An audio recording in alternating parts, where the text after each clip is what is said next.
Hello guys, this is Apurva Roy. Welcome back to the channel Mapping. So in the previous video, which was AutoCAD class 67th, in which we have covered the command press pull, right? So in today's video, which is AutoCAD class 68, we will cover a most fascinating and complicated command known as loft. So as I told you, this is 68th class of AutoCAD 3D and the command we will cover is loft, whose shortcut key is LOF plus enter. So what is the function of loft? Let's know about it. Loft is method to create complicated smooth 3D solid or 3D surface modeling. Planar cross sections of the desired shape are defined as at chosen locations. So normally क्या है कि loft एक ऐसा command है जो कि आपको 3D solid और 3D surface दोनों में यूज होता है एक complicated smooth shape जनरेट करने में। ठीक है, ये नॉर्मली क्या होता है कि प्लेनर क्रॉस सेक्शंस होते हैं, उनको आप सेलेक्ट करके एक पर्टिकुलर शेप आप उसको डिफाइन कर सकते हो एक पर्टिकुलर लोकेशन में, है ना। तो इसी को प्रैक्टिस करने के लिए हम क्या करते हैं, ऑटोकैड ओपन कर लेते हैं, सिंपल सा। तो सबसे पहले हम क्या करेंगे, हम 3D मॉडलिंग में स्विच कर जाएंगे। तो जैसे हम स्विच करते हैं तो हमारे पास यहाँ पे सॉलिड सेक्शन में यहाँ पे हमें मिल जाएगा ये तो कमांड एक स्वीप और नीचे लॉफ्ट। तो हम लॉफ्ट आज कवर करेंगे। तो सिंपली ये क्या होता है कि सबसे पहले हम कोई भी एक डिफरेंट शेप्स ले लेते हैं। सबसे नीचे ले लेते हैं हम रेक्टेंगल, राइट। उसके बाद हम कोई भी सर्कल ले लेते हैं, ठीक है, और एक हम पॉलीगन ले लेते हैं which is of 6 sides. Centre हम बता दे रहे हैं ये नीचे वाला, इंस्क्राइब्ड इन दिस सर्कल कर देते हैं और इसको बताते हैं कभी शेप थोड़ा सा बड़ा रखते हैं और डिफाइन कर दिया। अब हम क्या करते हैं, अब हम इसको आइसोमेट्रिक व्यू में आते हैं और सबसे पहले हम ये सर्कल को एम एंटर को मूव, है ना, इसको हम करते हैं जी डायरेक्शन में, ऐसे F8 ऑन कर लेते हैं। जी डायरेक्शन में हम इसको बताते हैं कि 200 तक इसकी हाइट हो जाए, ग्रेट। इसके बाद हम रेक्टेंगल को लेते हैं और इसको करते हैं मूव और इसको कर देते हैं हम, इसकी हाइट है 400। अब सिंपली क्या है कि हम इन 3 क्रॉस सेक्शंस को, क्रॉस सेक्शन ऑब्जेक्ट को, मतलब ये जो ऑब्जेक्ट है प्रोफाइल है, 3 प्रोफाइल है, तो इन प्रोफाइल के हिसाब से हम एक क्या करेंगे, एक शेप जनरेट करेंगे। मैंने बोला था ये बहुत ही फैसिनेटिंग और कॉम्प्लिकेटेड कमांड है ना। तो इसको यूज करने के लिए सबसे पहले LOF एंटर करते हैं, ठीक है। तो जैसे हम करते हैं तो सबसे पहले जो हमसे ये पूछता है सिलेक्ट क्रॉस सेक्शंस इन लॉफ्टिंग ऑर्डर, मतलब कि आप लॉफ्टिंग ऑर्डर में क्रॉस सेक्शंस को सिलेक्ट करो जिनके शेप में आप ये ऑब्जेक्ट बना रहे हो। तो सबसे पहले इस लॉफ्टिंग ऑर्डर में हम सबसे नीचे वाला जो प्रोफाइल है उसको सिलेक्ट करेंगे, उसके बाद सबसे ऊपर वाला, मतलब उसके ऊपर वाला, और उसके बाद सबसे जो ऊपर वाला है उसको हम करेंगे। क्लिक करने के बाद हम कर देंगे एंटर।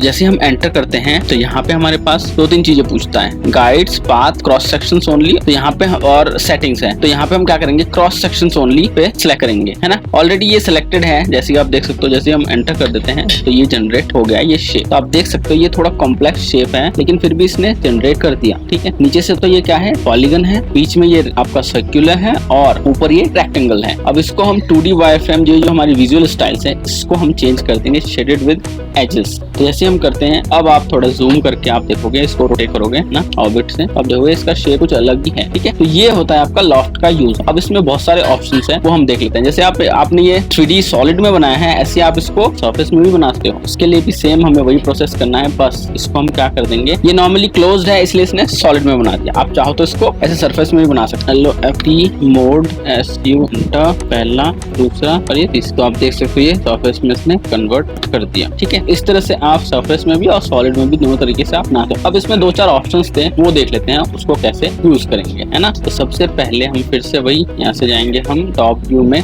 व्यू जो है हमारा टॉप हो गया, ठीक है। उसके बाद हम यहाँ पे ये सर्कल बनाएंगे। एक तो हो गया ये बड़ा वाला सर्कल और दूसरा हो गया ये छोटा वाला सर्कल, ठीक है। और उसके बाद हम जाते हैं इसके आइसोमेट्रिक व्यू में और जो हमारा छोटा वाला है उसको हम एक हाइट दे देते हैं जो कि रहेगा F8 ऑन करके, मतलब ऑर्थो ऑन करके अब देना, ठीक है। इसको हम देते हैं हाइट 250। जैसे हमने दिया, अब हम एक काम करेंगे, हम यहाँ पे ये जो आपका कोऑर्डिनेट्स है, UCS कंट्रोल है, यहाँ पे हम करेंगे वर्ल्ड सेलेक्ट। क्यों? क्योंकि हम इसको अब एक लाइन भी ड्रॉ करने वाले हैं और वो 3D डायरेक्शन में होगा, मतलब Z डायरेक्शन में होगा। तो ये सेंटर पॉइंट, क्योंकि हमारा ये ऑर्थो ऑन है इसलिए हम इसको ये डिमेंशन देंगे 400, ठीक है। ओके, अब हम करेंगे LOFT एंटर। जैसे हम करते हैं तो यहाँ पे पूछता है सिलेक्ट क्रॉस सेक्शंस इन लॉफ्टिंग ऑर्डर। तो हमने ये 2 क्रॉस सेक्शन ये सेलेक्ट कर लिया, लेकिन तीसरा जो है हमें पूछता है और और point join multiple edges mode, मतलब या तो आप तीसरा मतलब प्रोफाइल के अलग भी आप पॉइंट दे सकते हो, कोई एजेस हैं मल्टीपल एजेस हैं उसको भी सिलेक्ट कर सकते हो, ठीक है। और मोड का तो बता दिया मैंने, सरफेस या फिर सॉलिड में जो भी है। तो हम यहाँ पे पॉइंट को सिलेक्ट करते हैं या फिर पीओ एंटर कर देते हैं, पीओ एंटर, और हम पॉइंट बताते हैं कि ये जो लाइन का आखिरी पॉइंट है ये। और अब आप देख सकते हो कि इसने पॉइंट का जो ये आखिरी पॉइंट था, लाइन का जो आखिरी पॉइंट था, इसको इसने सेलेक्ट कर लिया। जैसे हम कर देते हैं क्रॉस सेक्शन ओनली को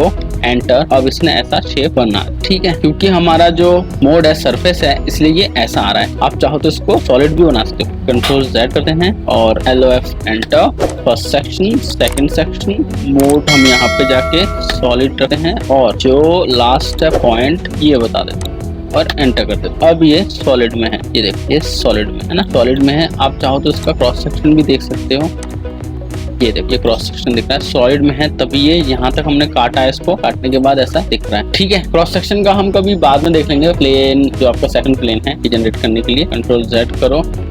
तो इस तरह से आप सॉलिड सरफेस दोनों कर सकते हो। अब एक और हमारा वो मेथड है इसको जनरेट करने का, लॉ को वो हम देख लेते हैं। इसी को हम, ये जो हमारा सर्कुलर बना है इसी को हम बताएंगे। तो सिंपली क्या है कि मान लो कि आपके पास कोई शेप है, ठीक है। अब इसको थोड़ा हम एक काम करते हैं, इसको और हाइट में लेते हैं, इसको हम ले लेते हैं 50 मो, और हम वर्ल्ड पे हम क्या कर रहे हैं, अब वर्ल्ड पे तो नहीं, हम एक काम करेंगे फ्रंट में हम एक लाइन ड्रॉ करते हैं। अब सिंपली क्या होता है कि इसमें दो चीजें हैं। एक तो है कि आप जो अब हम करने वाले हैं वो है पाथ और गाइड्स। ये आप लॉफ्ट जनरेट कर रहे हो लेकिन वो पाथ्स के थ्रू और गाइड कर्व्स के थ्रू। तो गाइड कर्व्स या फिर पाथ है वो आपका क्या होना चाहिए, स्मूथ कर्वेचर होना चाहिए। आपका ऐसा स्ट्रेट लाइन नहीं होना चाहिए वरना वो जनरेट नहीं कर पाएगा, क्योंकि वो शेप जो है क्रॉस सेक्शन है, वो पॉइंट जो पहला क्रॉस सेक्शन रहेगा प्रोफाइल रहेगा और उसका दूसरा प्रोफाइल रहेगा, उन दोनों के बीच में कभी भी वो आपस में वो एक ऑब्स्टेकल नहीं क्रिएट करना चाहिए जब वो 3D शेप जनरेट होता है। अगर वो ऑब्स्टेकल क्रिएट होता है तो वो जनरेट नहीं होगा, वो शेप आपका डिजायर शेप आपका नहीं बन के आएगा। तो स्मूथ होना चाहिए वो जो आपका शेप है। मैं आपको समझाता हूँ। जैसे मान लो इसमें मैं कर देता हूँ पॉलीलाइन और ये हम F8 ऑफ कर देते हैं और अब हम करते हैं क्या, शेप को जनरेट। तो सिंपली ये पॉलीलाइन है, LOF एंटर करते हैं, first cross section, second cross section और एंटर करते हैं। एंटर करने के बाद यहाँ पे पूछता है गाइड्स, पाथ और क्रॉस सेक्शंस ओनली। तो हम क्या करेंगे, यहाँ पे पाथ पे जनरेट क्लिक करेंगे, यहाँ पे पाथ पे क्लिक करेंगे और यहाँ पे हम ये देते हैं पॉलीलाइन को सिलेक्ट करते हैं। तो इसने पाथ में पॉलीलाइन को सिलेक्ट नहीं किया और यहाँ पे लिखा हुआ please selected and titles is not valid, ऐसा करके कुछ लिखा है। फिर से हम देखते हैं LOFT, first cross section, second cross section और एंटर करने के बाद हम यहाँ पे बताते हैं पाथ और हम सिलेक्ट करते हैं ये पॉलीलाइन को। तो यहाँ पे क्या बोलता है, the selected entities are not valid, valid नहीं है। क्यों? क्योंकि ये जब शेप बनेगा और फिर ऐसे जाएगा तो ये आपस में क्या कर रही है, टकरा रही है, आपस में एक दूसरे को कट कर रही है। तो कभी भी ऐसा पाथ या फिर गाइड को आपको नहीं देना है जो आपस में ऐसे ऑब्स्टेकल बन जाए, है ना, अदरवाइज ये शेप डिजायर शेप आपका नहीं बनेगा। तो इसलिए हम क्या करते हैं, पॉलीलाइन को, वो कहता भी है इंस्ट्रक्शन में कि पॉलीलाइन आप ऐसे, ये स्मूथ जो आपका शेप है ये मैक्सिमम दो टाइप के आपके एंटिटीज में आएंगे। एक तो आएगा स्पेशल लाइन में, मतलब SPL जो आपका कमांड होता है, SPL एंटर स्पेशल लाइन में, और दूसरा जो आपका आर्क रहेगा उस शेप में, उसका जो रहेगा उसी में आपका स्मूथ ये शेप जनरेट होगा। तो इसको हम कन्वर्ट करते हैं, सॉरी ऐसा पॉलीलाइन सिलेक्ट करने के बाद यहाँ पे आप क्या करोगे, इधर आओ और इधर बता दो स्प्लाइन फिट। जैसे आपने स्प्लाइन फिट किया तो ये क्या किया, इसने पॉलीलाइन को स्प्लाइन में इसने कन्वर्ट कर दिया। अब हम अगर लॉफ्ट को देते हैं LOF enter, first cross section, second cross section enter और बताते हैं पाथ और इस बार सिलेक्ट करते हैं ये आपका स्प्लाइन। तो आप जैसे स्प्लाइन करते हैं, स्पेशल लाइन करते हैं, तो आप देखोगे अब इसने शेप ले लिया, लेकिन पहले नहीं ले रहा था। क्यों? क्योंकि ये जो आपका पाथ है it should be smooth curvature shape, है ना, ये आपका स्मूथ और कर्वेचर शेप में होना चाहिए, ना कि ऐसा ऑब्स्टेकल इसका जनरेट नहीं होना चाहिए, आपस में ये कट नहीं करना चाहिए, है ना। तो ये होता है आपका पाथ के थ्रू। और इसी तरह एक और है, ये पाथ हो गया, वर्ल्ड पे सिलेक्ट करते हैं और नेक्स्ट जो हमारा मेथड है वो है कि लॉफ्ट हम जनरेट करेंगे बट एक गाइड कर्व्स के थ्रू। तो वो कैसे करेंगे, तो उसके लिए हम नॉर्मली क्या करते हैं, हम ये हमारा टॉप पे है, इसको हम यूज को कर देते हैं वर्ल्ड पे और के बाद थोड़ा सा इधर रोटेट कर लेते हैं और अब हम क्या करेंगे, स्प्लाइन लेंगे और जो एक क्वाड्रेंट है इस क्वाड्रेंट को अगले ऊपर वाले क्वाड्रेंट से ऐसे मिला देंगे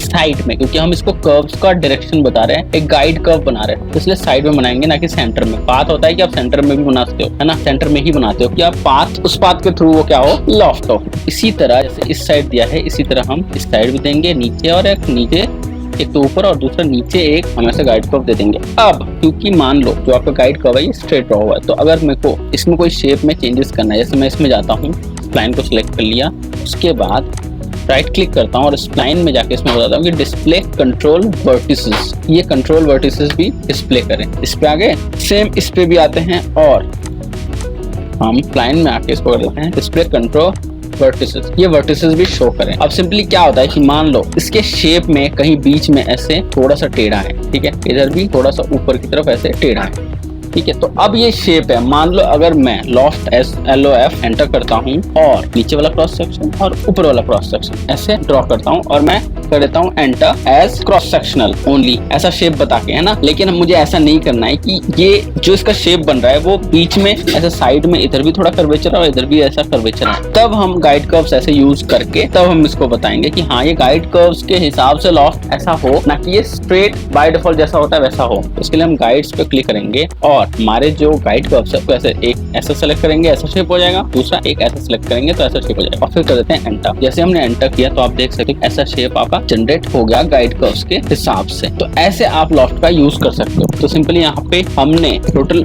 4 तरह से कैसे लॉफ्ट ड्रॉ करते हैं उसके मेथड को हमने यहाँ पे समझा और लॉफ्ट का नॉर्मली होता क्या है, क्या फंक्शन है, वो हमने यहाँ पे समझा। ठीक है, तो आज के लिए इतना ही, बाकी मिलते हैं नेक्स्ट वीडियो में। Thank you so much guys, bye bye, see you in the next video.